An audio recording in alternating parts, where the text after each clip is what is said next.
Okay. Well, we're fortunate this afternoon. About a year ago, Erickson Living partnered with the Texas Presbyterian Foundation to expand our plan giving opportunities that we now can provide to our residents. And I'm so happy that Rick Young, who is the president of the foundation, is with us today. He flew up yesterday from Texas, spent this morning with our sister community up in Brooksby, and we're lucky enough to have him for an hour here this afternoon. So welcome, Rick. Thank you. Just a little bit about me. I have been with Texas Presbyterian Foundation for 6.5 years. The previous 33 years, I pastored 4 different churches. So I am used to crowds nodding off occasionally. I used to tell the folks in the congregation, I learned in Presbyterianism, it doesn't matter when you begin, it matters when you end. So I promise you we will get you out of here on time. A little bit about Texas Presbyterian Foundation. We were formed in 1925 by the Synod of Texas, which is a governing body of the Presbyterian Church. And so in 1925 we had our beginnings, and it wasn't until the mid-50s that we really got started in doing what we do today. And what we do today, for the most part, even though this is a big part of what we do is we help nonprofits invest their funds. So if there are endowment funds or long-term capital type funds, we manage those funds. We cannot manage funds for individuals. We're very loud and clear about that. So I'm not coming in here, I promise, to get you to invest with Texas Presbyterian Foundation. And let me go ahead and answer the question that I got from Brooksby this morning, which is, no, I do not receive a commission from any of the charitable gift annuities or any other instruments that are written. I am paid by Texas Presbyterian Foundation, and none of our staff receives any outside compensation besides their straight salaries. So that's a little bit about who we are.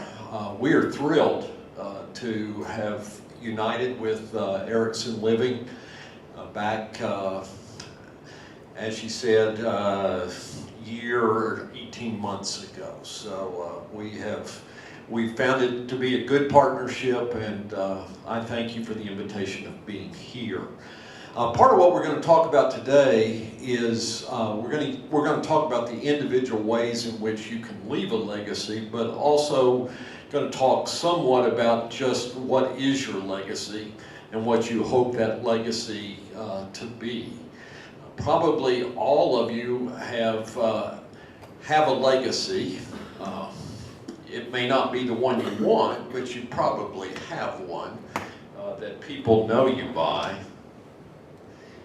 Okay, come on, babe.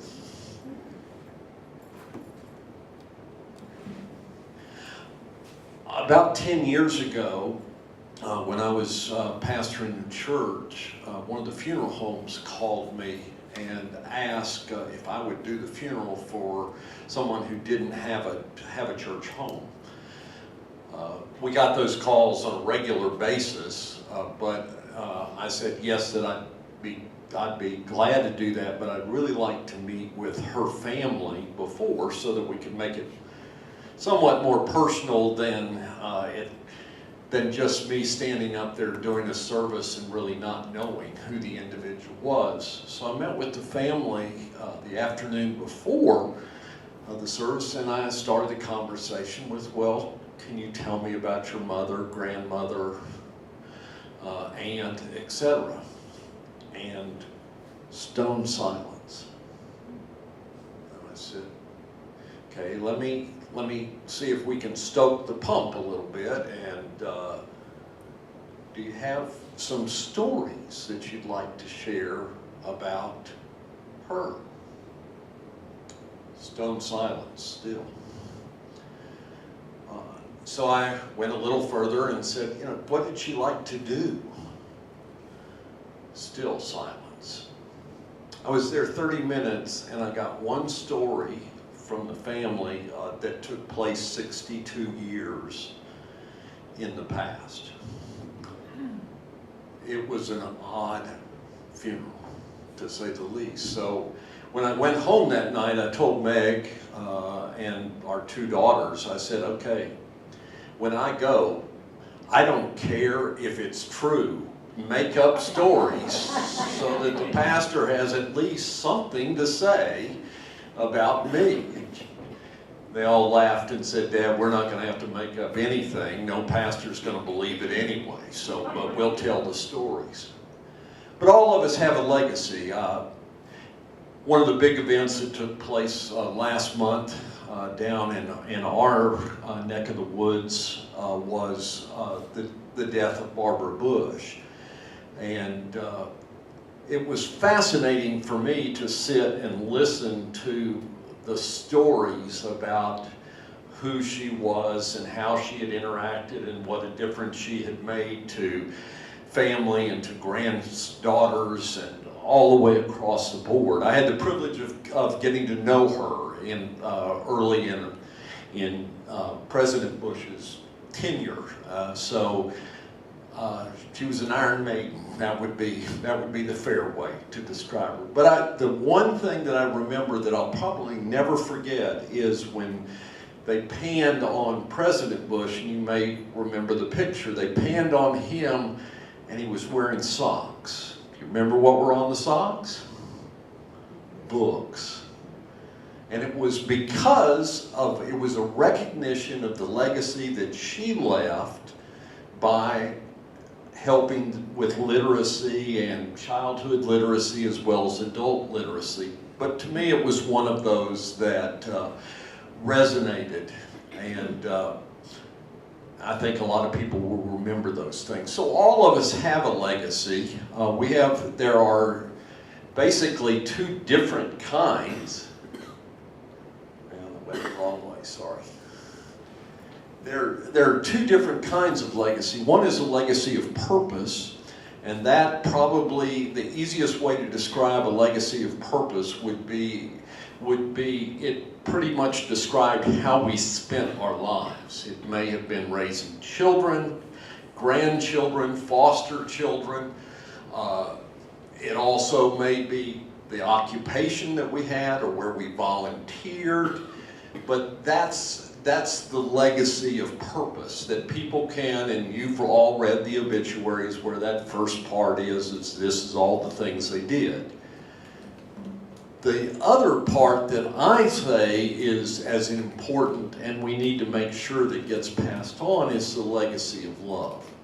And to me, the legacy of love is what makes our heart beat. What gives us the momentum to feel good about where we are and what we accomplished. Again, it may be helping a child. It may be continuing the mission of a retirement home. It may be helping out with a church. All of those things can fall into the legacy of love and are things that we need to remember. Oftentimes in my job, I get to send checks and write checks to beneficiaries. And it was a young man, he was a teenager, and his grandfather had died. And he came into the office and began to talk to me, and he said, you know, it meant so much to me that out of Granddad's estate, there was a percentage that went to the organization that he loved so much. He said, it wasn't as if I needed that inheritance, but it was important to me to see that it was so important to him that he left it in his estate.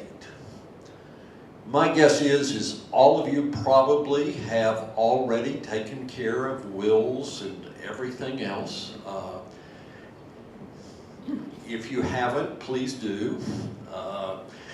I promise you it will not cause you to die if you write a will. It has scientifically been proven that you will not die within a week of writing a will, even though I visit with people all the time who say, well, I don't want to do that because I may die.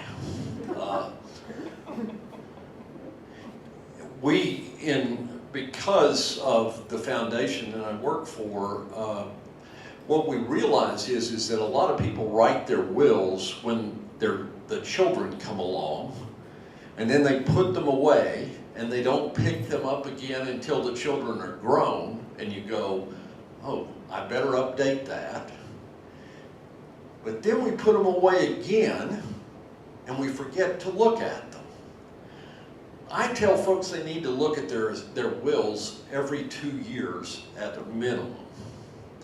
The reason is, I'm not saying you need to rush to an attorney to go over the whole process, but just look at it. One of the things that we found is that in doing the wills, oftentimes we pick someone who is our age as an executor. Well, guess what? I'm now 85, and my executor is 85, and my executor doesn't have the time, energy, or strength to be it. So what happens oftentimes is that person is excused, and then it becomes a free-for-all. You do not want it to become a free-for-all. In the state of Texas, it becomes so much of a free-for-all that they take wills to the county courthouse and they hold them up, and attorneys gather around and take them. I've been at those meetings. There isn't one of those attorneys that I would ever want touching any of my stuff, much less my estate, to take care of kids and family. About a year ago, it's been 2 or 3 now, I guess, I got a call from an attorney in Houston, and we were in Dallas-Fort Worth. And he said, well, you're the president of Texas Presbyterian Foundation. Congratulations, you are Mrs. Hall's executor. I said, well, I've never met Mrs. Hall. He said, well, it doesn't matter. She named you. I said, well, how did she name me? He said, well, she named the president. So you're it. He said, but don't worry. If an attorney ever tells you not to worry, start beginning to panic. He said, don't worry, it is, for the most part, it's liquid. You shouldn't have any problem. He called me back in about 6 weeks and said, are you still president? I said, yes. He said, well, good. Mrs. Hall's retirement home wants to know when you're coming to clean out her apartment. Mrs. Hall had lived in that apartment 37 years. Mrs. Hall had no children. She had a godson who was 72. She was 97 and a half when she died. Godson 72 and a goddaughter who was 68. I met them at the apartment, and the godson, the first thing he said as he walked in through the door was, I need you to know I'm 72 and I have enough of my own crap. I don't need any more of this stuff. So, which was wonderfully helpful. And so then the goddaughter came and took a couple of things, and so the rest of it was left to me. I would tell you, I found out more about Mrs. Hall than Mrs. Hall ever wanted me to know about her. The family, I think out of spite, had said, well, you know, don't throw anything away, because she used to hide money in dresses and shoe boxes. So go through everything before. Now, this is me sitting on the floor going through hymns of dresses. We found $6.93. I think the family got a great laugh. But if I can leave anything with you, it would be just please take a few minutes just to go over making sure that your estate and the will is in order.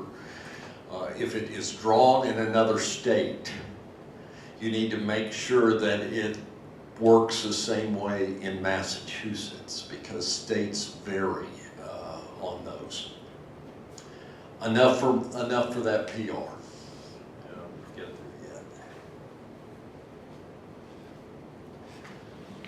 As I said, all of us leave a legacy. Here's a short poem about legacy, and then what will your legacy be?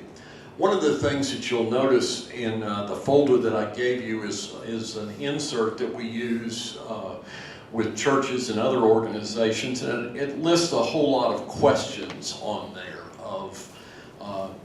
about legacy and what you wish it would be. It might be fun when you get back in your own room just to look at some of those questions. Is there too much to leave a family?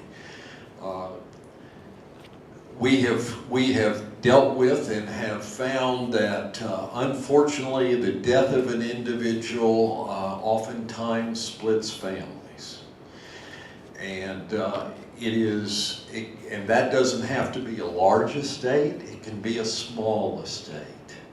First church I served was in a central Texas, and the father owned a ranch and had two sons who hated each other, and hate was a mild word.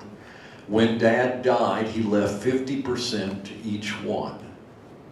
They cut the house in half, literally, and moved it 20 feet apart and sealed in the ends, and never spoke to one another.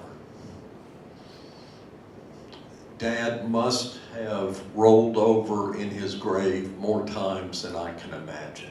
But unfortunately, I have seen it happen, and it's not pretty. These are legacy planning tools. These are ways in which you, as individuals, can remember charities or other organizations that are important to you. We're going to go through them quickly. And I'm going to spend a little more time on a charitable gift annuity just because it's important that you know how it works. Donor advised funds are a recent tool. They've only been around for about a decade. What these are is individual can give a certain amount of money to a foundation or a charitable organization that does donor advised funds. Fidelity does them as well. And what they do is you give the money to Fidelity or to a foundation. That money stays there. You get the immediate tax deduction, but you don't have to offer to have it sent to charities immediately. So it's kind of like a savings account for charities. So you give some stocks, the stocks are sold, then you can write a note or a letter or an email even to the organization saying, please send this to the SPCA, please send this to this facility, and those go out. You only get the deduction at the first time. One of the reasons that people use this tool, number one, is they don't know where all of where the charities they want to give to are immediately, or what the needs are. So the money is there, it's being invested and grows so that you can have the chance to give away more. The tax code has changed these a little bit. I'm not going there. I am not a tax accountant, so. I will say one of the things that we've seen that is great about donor advised funds is that bottom point, which is we have a couple of these that the grandparents have set them up, and the children and the grandchildren of the board of directors. So they meet once a year to decide where to give the money away. Now, I've laughed with one of them because the grandfather makes sure that the meetings are held in lovely places like the Bahamas or Disney World, or they were, trying to think where they were last year. They were in Hawaii last year. I have laughed with him and hope that he has helped the children and grandchildren understand that once he's gone, that will not continue. But the wonderful thing, and he has laughed with me about it, is that what it's done is it's helped the children and the grandchildren understand the gift of generosity. Because they get together, they get to talk about what these charities do, and they do the work. They go and they visit the charities, they find out all about them, and then they make their pitch to the rest of the gathered group. So in that way, we've seen them work well.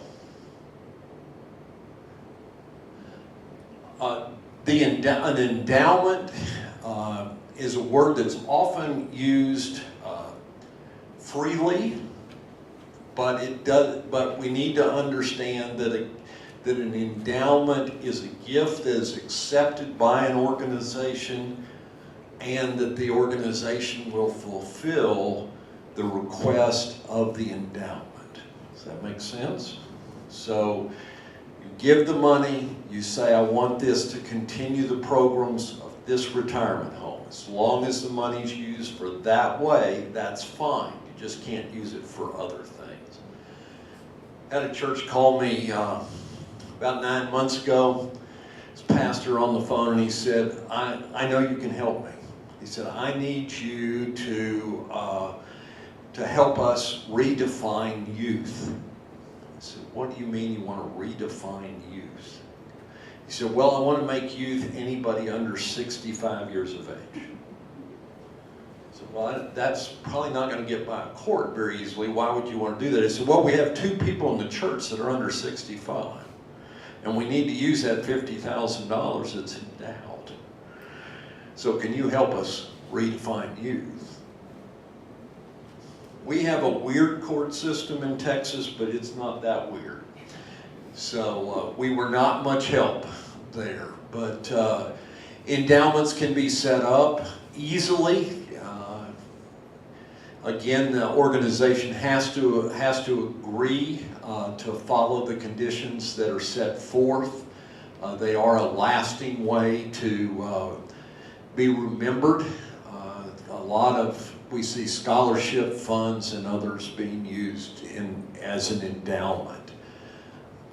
What I advise folks, if they want to set up an endowment, is that the purpose be as broad as possible. You don't want to narrow it down too much, because then you may tie the organization into something that may not need to be continued, but they have to.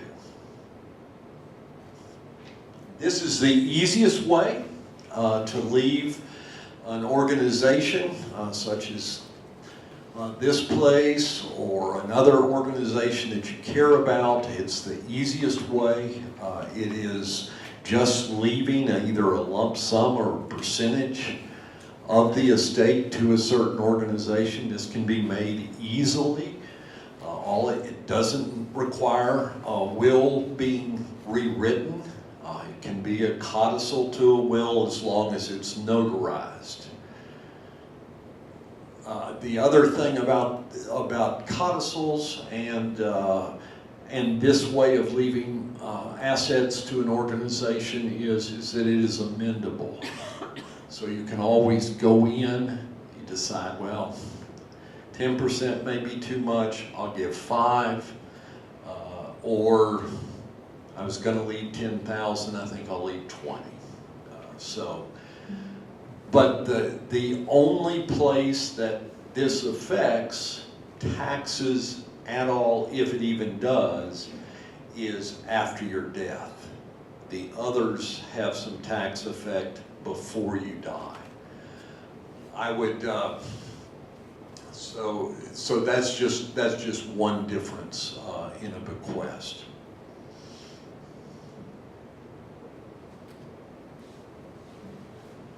Charitable gift annuities. These are tools that are used by individuals. These are mainly used by, I want to make sure that I remember this organization that is so dear to me, but I can't write a check today. I don't have that much liquid asset, but I want to make sure that down the road, the organization I care about gets a gift. So what these are set up for is you receive a portion of the gift as a tax deduction. Then you receive a portion of the distribution as tax-free income. And then it always creates a gift to the charitable organization of your choice.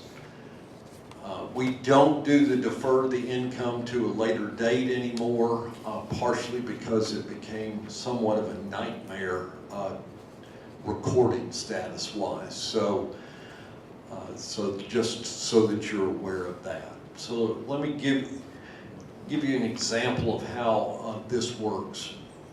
The way gift annuities are set up is that once the gift is given to the organization makes an agreement with the individual to pay them quarterly for the rest of their life. Now let's use here as an example. You decide that you want to give $10,000 as a gift annuity. For that gift annuity, we would look at your age, we would go to the actuarial tables that all organizations use across the United States, and we would say to you, you are so old, you are this age, so your percentage would be 5, 6, 7%, and we would pay that out to you for as long as you lived. But the responsibility is not on here, it would be on Texas Presbyterian Foundation. So the retirement home is the gift receiver, but isn't held responsible for paying out the contract. Now, let me give you a disclaimer real quickly.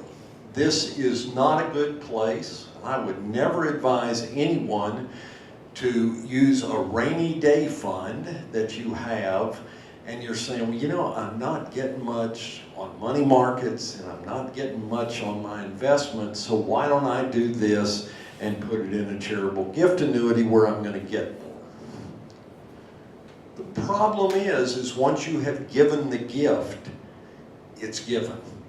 You cannot come back in and say, you know, an emergency came along, so I need to get that money back.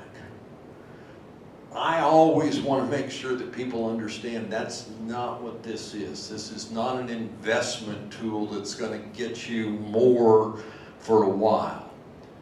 We'll tell you that it is scientific proof that people who do charitable giving and charitable gift annuities live longer.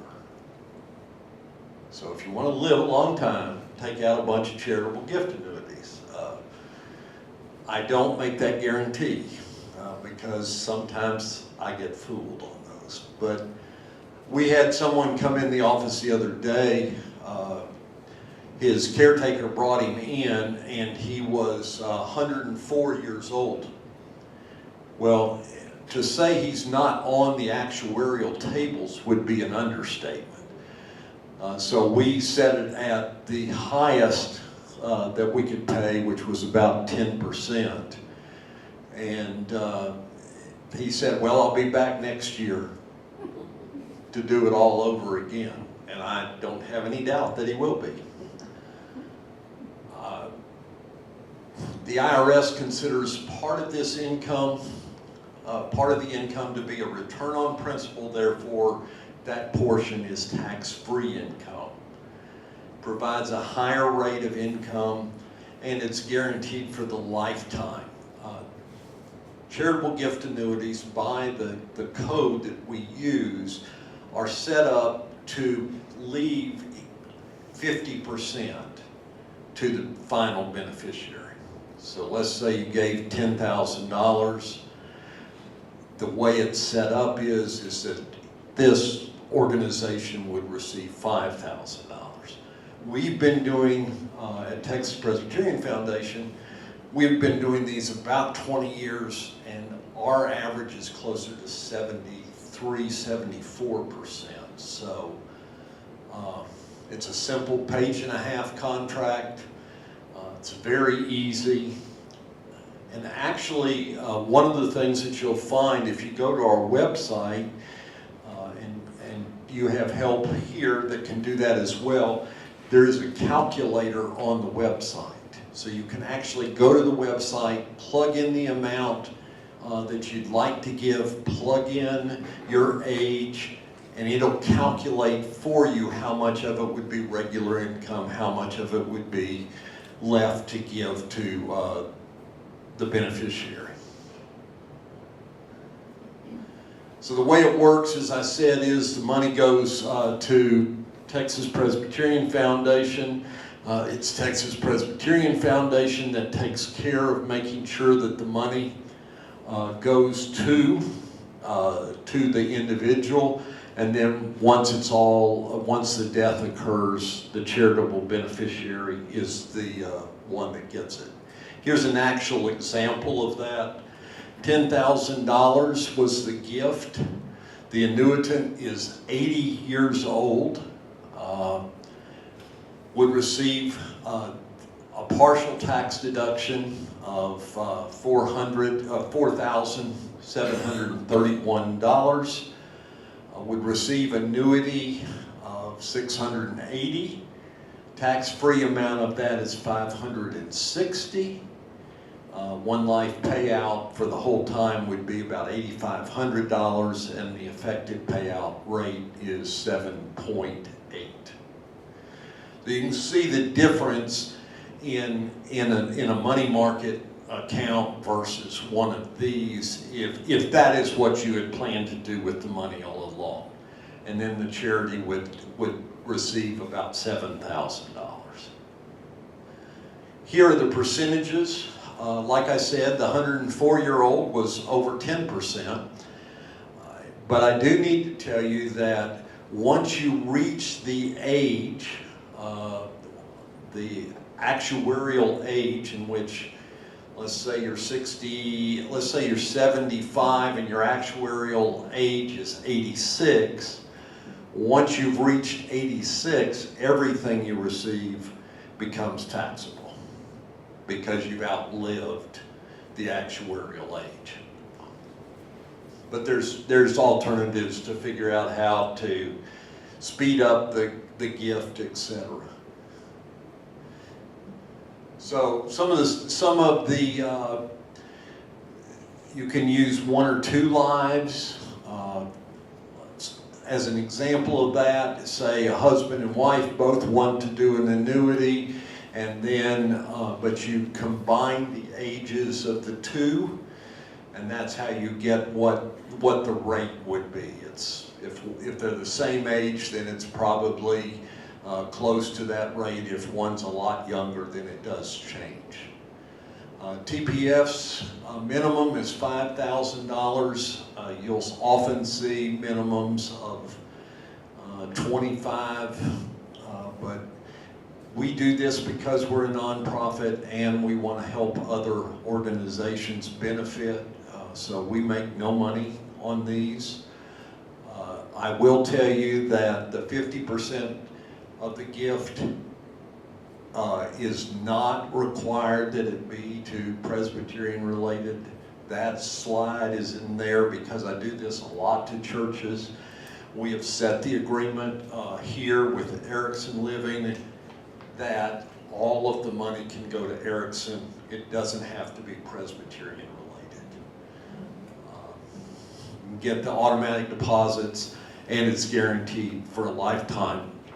We have seen folks that lived much, much longer than they were actuarially supposed to, and so they didn't, the charitable beneficiary didn't get as much. If you can imagine that the actuarial age was 86 and they lived to be 104, they've received income for 16 more years, and so there may not be as much left.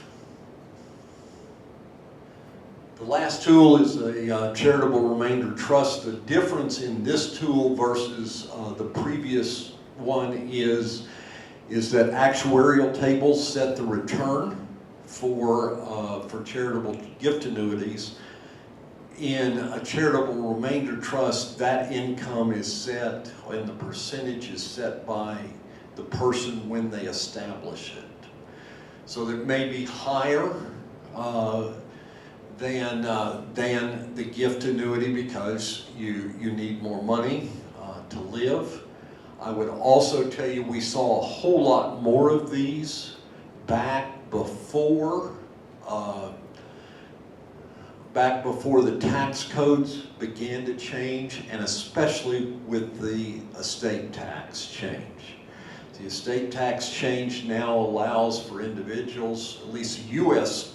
code, allows almost $5 million as an exclusion. It's $10 million if you're a couple, and so there's not as much need for many to shelter that as there has been in the past. The difference here as well is that you can add contributions to a remainder trust. If you want to add contributions to a gift annuity, you just actually open a whole new gift annuity. We have folks with as many as 30 gift annuities.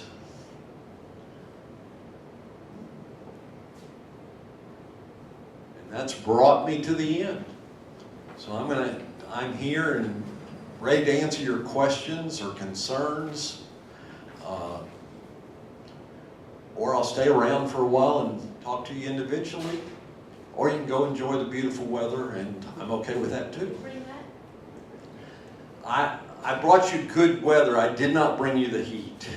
It's a lot warmer in Texas right now. It's about, when I left it was 93 yesterday. So, but for us that's spring.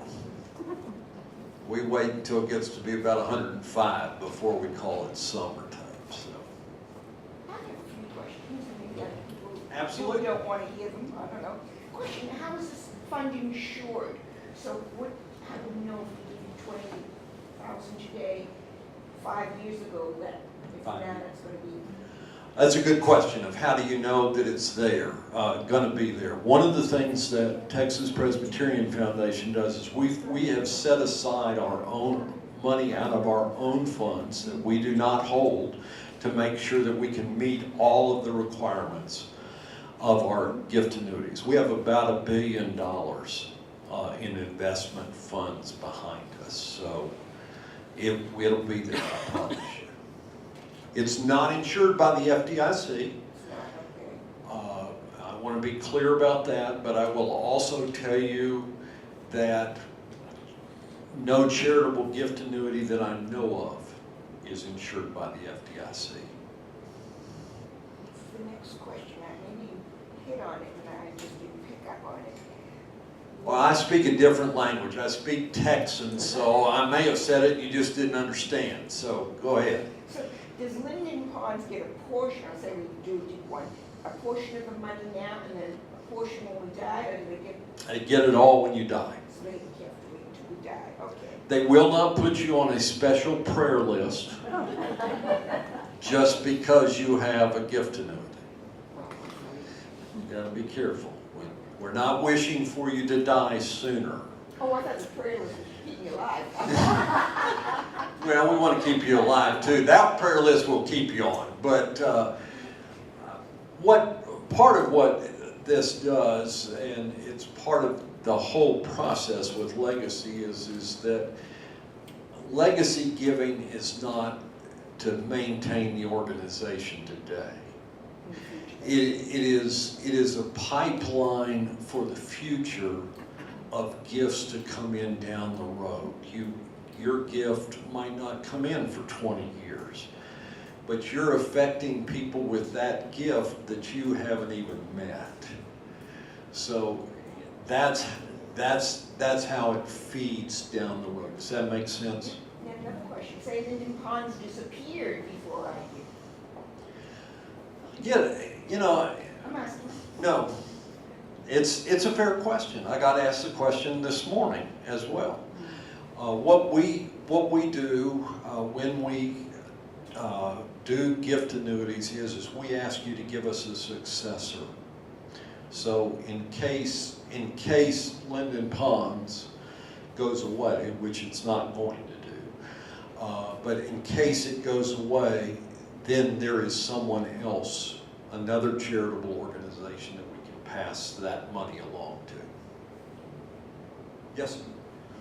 In the logic of this, I can see where you want to leave, you've accumulated the assets, and you want to leave some. It may be a home for disabled people or whatever. Then you need income. And you need the income now to pay the monthly fee at Yes, sir. Linden Ponds. I can see that it might be desirable to designate that home for disabled and make a gift annuity. But along comes Mari Fuller Blakey, very persuasive, and says, well, you know, Linden Ponds is a very good organization too. I don't think the agreement with Erickson, you can't split. So the thing you would do as a practical matter would be set a gift annuity for the home for the disabled and another one, if it so moves you, to set up one for You could do that, but you could split it originally. You could say, You can. That's yes, the question. you could say that half goes to Linden Pond and half goes to the disabled. As long as it's set up in the initial agreement of how you want to do that, then that's okay. We had a gentleman who it's a perfect example of what you described. He knew that at the end of his life he hoped to set up a chair at the University of Tulsa in his name. Sure. Had no children, but he also knew, and he worked with the University of Tulsa through this process. He bought 23 gift annuities at $100,000 apiece. Fertilizer off the forest. You just made her day. Yes, I understand that. We're getting ready to call so that they can shock her back to life. But so he had set up that agreement, but he knew that he needed the income off that $100,000 each year to live in the style that he wanted to live. And he could get more with a charitable gift annuity. He knew when his life was over anyway, all the money was going to go to University of Tulsa. It's one of the stories that I probably am most proud of. He died about 2.5 years ago. So 23 gifts, 23 gift annuities, $100,000. That's $2.3 million.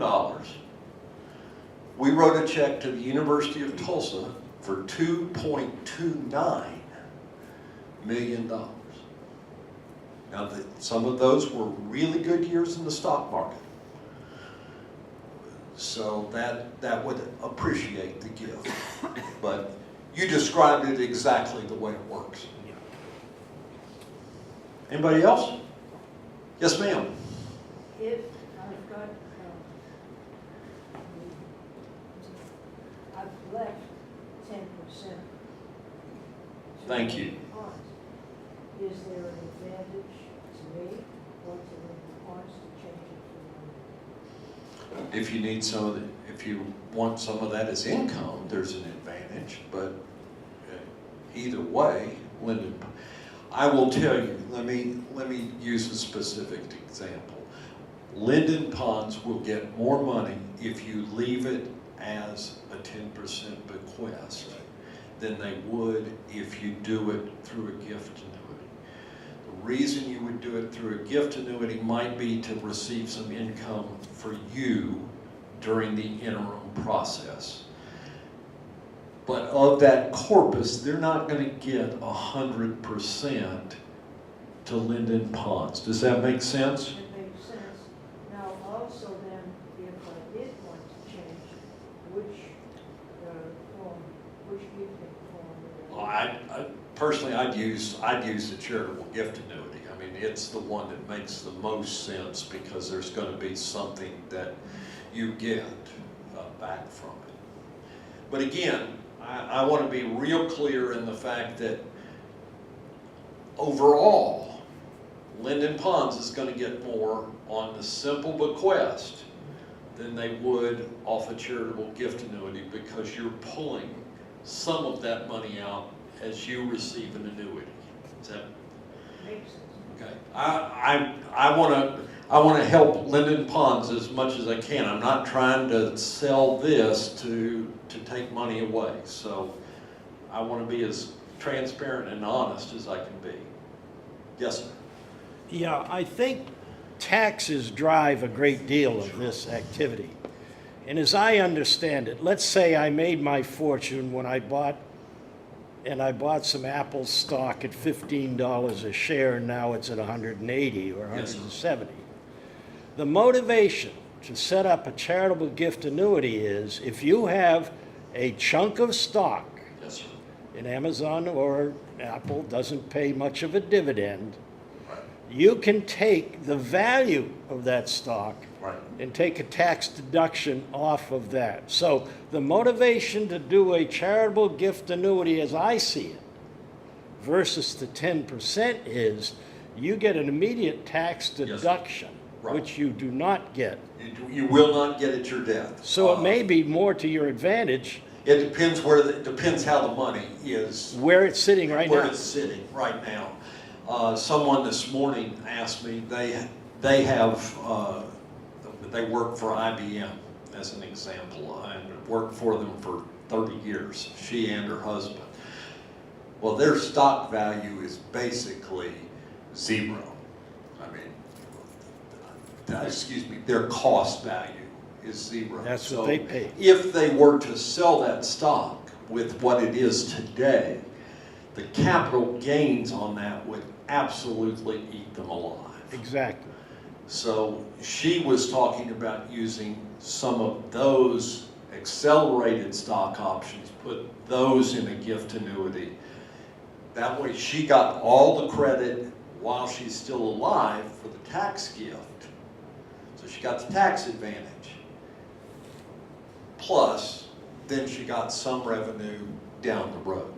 And this is why, if you're considering anything like this, you get some good tax advice, Yes. because taxes drive a great deal of this charitable. I would never ask anyone in this group to go out and make a decision today on Without- what you heard from me.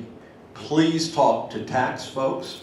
Please talk to an attorney, as well as a good accountant, because I do not want to be the driver, nor do I want to be responsible because you said, oh, well, he told us it's a great deal. Well, it's an individual decision for everyone, and you need help in making those decisions. So that's my disclaimer. Yes, ma'am. I believe, and I'm no tax authority at all, but I believe that the state of Massachusetts estate tax kicks in at $1 million. Again, So how does that work? it will play in some of that. I will tell you, because I live in Texas. Texas does not have an estate tax. So I'm not as familiar with all the different states. What I will tell you is many states have inheritance or estate tax. those limits vary mightily from, I think there's one that's down as low as $500,000 before the tax kicks in. Others go up as high as the government's, which is, that's why I say find someone in this state that can help you with those decisions. Yes. If you came here from New York, it's not helpful to go back and talk to someone in New York because they may not understand Massachusetts law. It is one of those things, again, on estates, especially on wills, that a lot of people have written their will where they lived before they moved here or somewhere else. I will tell you, every state has its idiosyncrasies when it comes to wills. So you want to make sure the language works in the state where you think you will reside when you die, or where you have residence. If your legal residence is Massachusetts, it doesn't matter where you die, they go by where your legal residence is. I know I didn't answer your question, but I'm not even going to try. It's Tish, see me later. part of what the issue is that all the states kick in far differently. So there are times, depending on the state, where a trust may make sense, where it doesn't make sense for the federal government. But again, that's way above my pay grade. It was a good question. Thank you for asking it, because it really does come into play. This big difference between the state and the fed. It's a huge difference, and if the current president gets his way, which we don't know, but if he gets his way, federal state tax in 10 years, there will not be one. I don't know how we make up for that, but that's above my pay grade as well. Anything else I can help you with? I thank you. Thank you for your comments, your questions. You have an expert right here. And in each one of those folders is my business card. And I will be more than willing to answer your questions if you email me. I usually get back on emails within 24 hours if I'm in the country. So I will be glad to answer your questions, but the answer to some of your questions, maybe you need to go talk to somebody else. So again, thank you. Thanks for the invitation. Oh, I just want to say thank you, Rick. What a pleasure to have you. You explained some complex, items for us so clearly. And Norm, thank you for taping this, because I think we need to get the word out. So thank you, everybody.